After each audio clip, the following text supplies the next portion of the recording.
तू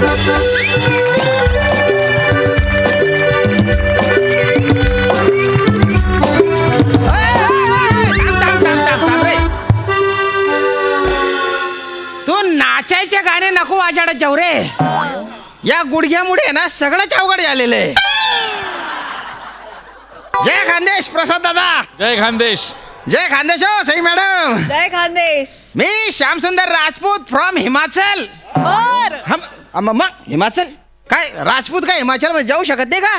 अरे खानदेशी माणूस कुठे बी भिडू शकतो. इथे आम्ही पॅराग्लायडिंगचा असा कॅम्प चालू केलेला आहे बुवा.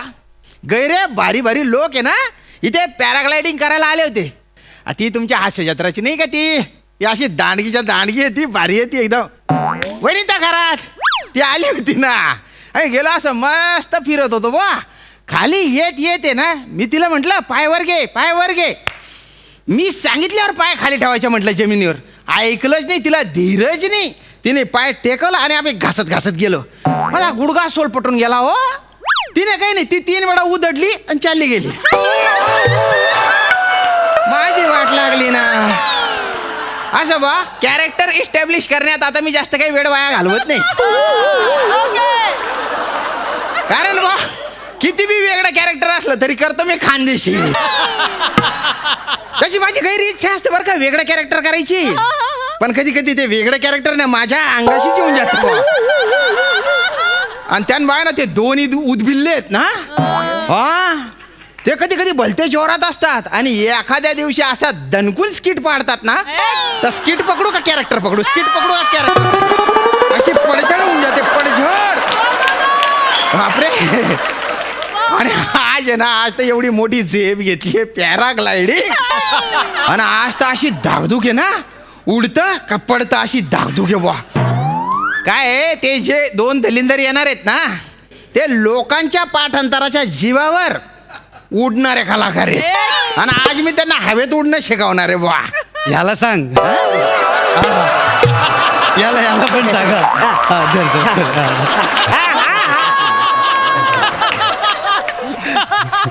Hello hello. अगं कमली आम्ही पोचलो ग पोचलो. आम्ही सुखरूप पोचला. तू काय काळजी करू नको आम्ही सुखरूप. हा कमली कमली कमली तुझ्या अरुणूला लयच तुझी आठवण येते. आणि आणि आणि पॅडूला पण तुझी लय आठवण येते. आणि ऐक ना आम्ही इकडे आहे ना पॅरालाला डॉंगडिंग करायला आहे.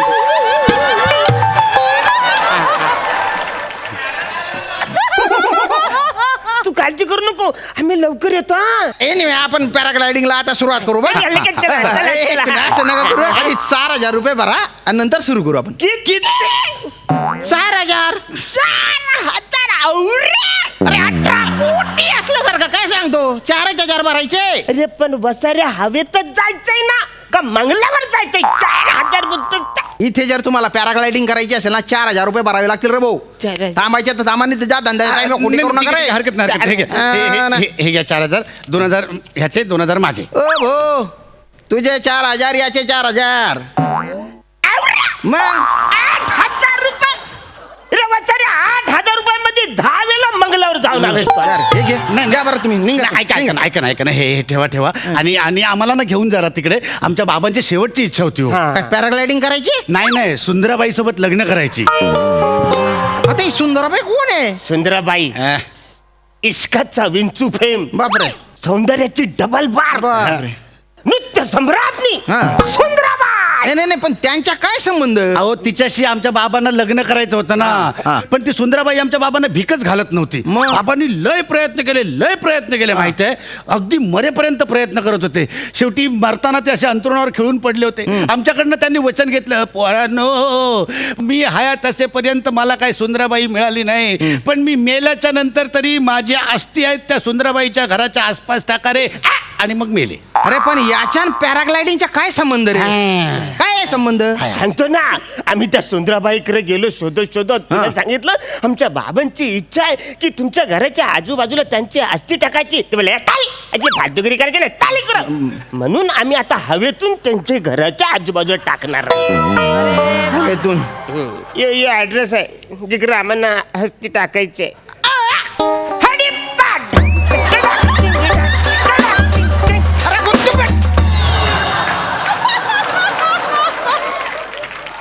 नाशिक? अरे तू हिमाचलला आलाय, इथून तुला पॅराग्लायडिंग करून नाशिकला जायचं, तिथे त्या सुंदराबाईचं घर शोधायचं, त्याच्यावर त्या अस्थी टाकायच्या. अरे पॅराग्लायडिंग म्हणजे हे इथून आपण जाऊन परत येऊ. नाशिकला जायचंय, त्या डोब्याला घ्या रे, चल निघ. आवडत पेड्या टमटम, आपण वर जाऊ टमटम, न याला वरून ढकलून देऊ टमटम, न मग ते पॅरा गाडगी घेऊन आपण नाशिकला जाऊ टमटम. अरण्या टटम. हा. आपण मग तिथून पुढे मग आपण मुंबईला जाऊ टटम. टटम. आणि मग माझ्याकडे चाकू पण आहे टटम. टटम. वरच्यावर त्याला खपसून टाकू आणि वरनं ढकलून देऊ टटम. एकदम टटम. चालेल ए, ए, ए. काम आपलं खटम.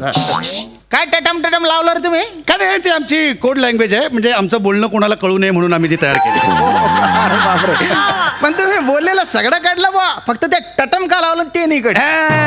तेच तर आमची कोड लँग्वेज आहे, कोणाला कळू नये म्हणून. अरे पण तुम्ही बोललेलं तर सगळं कळलं ना रे मला. ओ नो, आपली कोड लँग्वेज त्यांना कळली. Code language. तुम्ही निघून जा रे इथून, तुमच्या काही भरोसा नाही. तिकडे हवेत आहे ना, तुम्ही मला चाकू माराल, मी वर मरेल आणि तुम्ही खाली आदळून माराल दलिंदरांनो. तुम्ही निघायचं. आम्ही आता आम्हाला हस्ती टाकायचे नाही, प्लीज तुम्ही रिक्वेस्ट करता, आम्ही तुम्हाला कमली शपथ. आमच्याकडे काय नाही, चाकू बिकू काय नाही, आम्हाला ते हस्ती वरनं टाकायचे. ठीक आहे ठीक आहे ठीक आहे. ते 8,000 रुपये द्या पटकन. नाही पण आता 8 नाही 4,000 रुपये आमच्याकडे आहे ना. आम्हाला दोघांना तेवढंच ऍडजस्ट. एकालाच कोणाला तरी येता येईल, याच्यात ठरवून घ्या कोण येणार ते. मग आता तुम्हीच निवडा आमच्यामधनं कोण तो, म्हणजे आमच्यामध्ये कोण खटाळ, मिश्किल आणि रुबाबदार आहे तो. अरे ठरवायचं स्वातंत्र्य मला मिळालं असतं ना, तर या स्किट मध्ये तुम्ही दोघं बी नसते रे.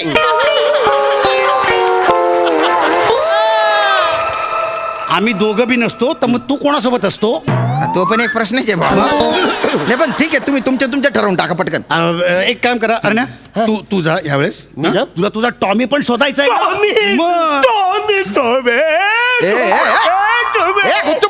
कॉमेडी शो मध्ये हॉरर शोची ऍक्टिंग करतो दलिंदर.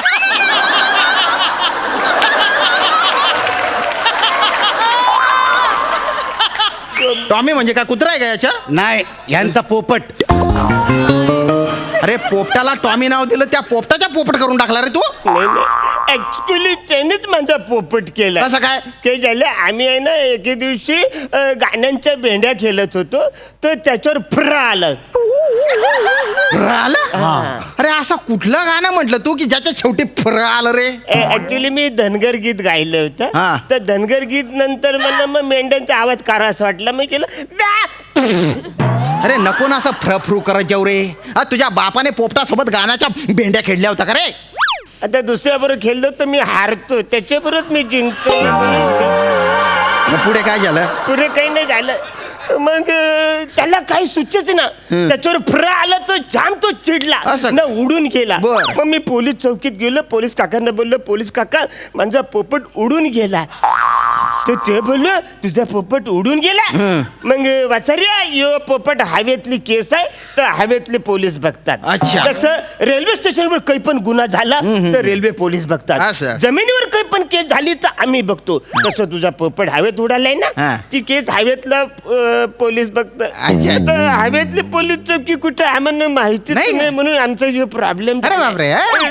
तुम्ही आम्हाला हवेतली पोलीस चौकी कुठे दाखवणार काय?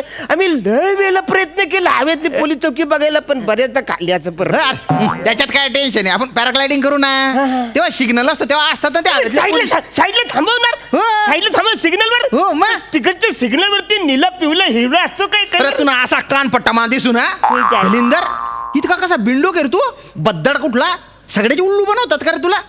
पोपट हरवला म्हणे त्याच्या, असं हवेतले पोलीस असतात का कधी? करे तुझ्या पोपट हरवला नाशिकला आणि तू इथे हिमाचलला आला. बरं तुझा सापडला पोपट, तू त्याला ओळखणार कसा रे? लागणार त्याला, लागणार. त्याचा रंग हिरवा आहे न चोच लाल आहे. जगातल्या सगळ्या पोपटांचे रंग हिरव्या असतात आणि चोच लालच असते ना. तुझा मेंदू काय संपावर गेलाय का? कसा ओळखणार तू पोपट? लागणार. कसा लागणार? त्या पोपटाच्या पंखाच्या खाली मी रेड केस पेननी लिहिलंय, अरुणचा पोपट.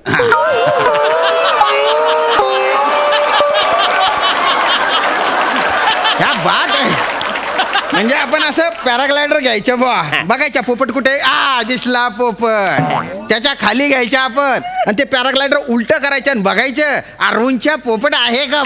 सिंपल आहे का. एखादा पोपट दिसलं तर पंखाच्या वर करायचं. अरे नाही. मार ना तू कुठेतरी जाऊन दलिंदर. अरण्या माझा एक काय रे? तू नको जाऊ वाजायला. नको यार, मला भीती वाटते. म्हणजे तुम्ही असं तिकडनं हवेत जात असाल आणि अचानक तुझ्या अंगावर बेडूक उडला तर. तू का पाण्यात झपून राहिलाय का. बेडूक कसा उडेल रे. हा तो का हवेत असतो का, तो कसा पडेल अंगावर. नाही बेडूक उडत नाही, पण बेडकाला साप खातो ना. अरे पण साप तरी कुठे उडतो रे. नाही साप पण उडत नाही, हा, मग? पण गरुड तर उडतो ना. त्या उडणाऱ्या गरुडाने जर सापाला पकडलं आणि त्याच्या तोंडात बेडूक असेल आणि तो बेडूक ह्यांच्या अंगावर पडला तर. अरे तुम्ही बाय ना वायबारा कथा ना, म्हणजे त्या सापाच्या तोंडात बेडूक, त्याच सापाला त्या गरुडाने पकडलं आणि तोच गरुड आपल्या पॅराग्लायडरच्या वर असेल आणि तो ही काय योगायोगाची मालिका चालू आहे का रे दलिंदर. योगायोग नाही, मी एक असं चित्र बघितलं होतं की असं गरुड उडतं त्याला. तुझे चित्र आहे ना चुल्यात घालून टाक तिकडे. हे बघ आपल्याला ना हवेत उडायचे, हवेत बाता नाही मारायचे. किती सटाक्या सोडतो रे दलिंदर तू. नाही मॅडम मी काय बोलतो मला जायला पाहिजे. आपल्या बाबांची अस्थि तिकडे टाकायला पाहिजे. तू एक काम कर, तू घरी जा, तू स्वतःची काळजी घे. आपल्याला बाबांची अस्थि कुठे टाकायची ते मला बघायला लागेल, पोपट शोधायला लागेल. तर तू जा, काळजी घे. मी काळजी घे, तू पण काळजी घे. चला आपण जाऊया. मला सांगा तुमचं लग्न झालंय का. हा झालंय का बरं आता. नाही म्हणजे समजा तुमचं उद्या काही बरं वाईट झालं तर तुमच्या बायकोला कळवायला लागेल ना. तुम्ही एक काम करा, या पॅड्याला तुमच्या बायकोचा नंबर द्या, म्हणजे तो तुमच्या बायकोला कळवेल. का बरं. हा नाही म्हणजे तुमचं काय समजा झालं, तो फुगा समजा फुटला किंवा तुम्ही हवेत उडता उडता वरच्यावर विलीन झालात असं म्हणतात, तर कळवायला पाहिजे ना. तर मी जाऊन वहिनींना घरी सांगेन की वहिनी तुम्ही काय काळजी करू नका, यापुढे हा पॅडू तुमचं सगळी काळजी करणार. अरे वा पॅड्या. अरे तू तिकडे कमलीची काळजी करणार, यांच्या बायकोची पण काळजी करणार. किती मज्जा. पण जबाबदारी पण किती वाढणार ना मग. तुम्ही बाय ना दडभद्र्यांनो, माझ्या बायकोची काळजी करणार तू. अरे पण तुला